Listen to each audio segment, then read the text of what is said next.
Tom Wilson and Josh Anderson ended up on the brawling on the bench as the Capitals and Canadiens made their way off the ice for the second intermission during Friday's Game 3 between the Eastern Conference foes. The incident occurred as the two teams were leaving the ice after the second period, with the Canadiens leading 3-2 after 40 minutes, and both squads meandered around before several players started to push and shove.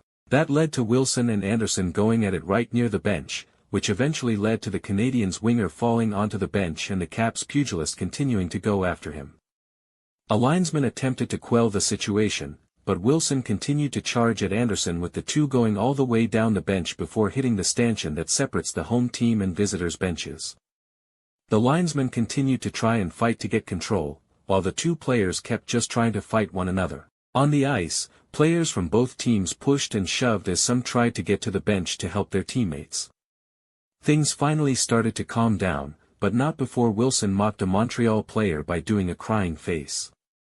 The two teams eventually dispersed to their respective locker rooms.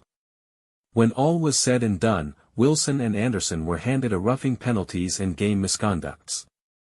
The Canadiens ultimately bested the Caps 6-3 on Friday, and now trail Washington, 2-1, in the series. It shouldn't come as a surprise that things got physical, and it involved Wilson, who had exchanged words during warm-ups with Arbor Shakaj. The two were spotted jawing at one another while they skated near center ice. Wilson seemed to say something to rile up Shakaj, who, in return, continued to yap at Wilson even after he had skated away from the scene.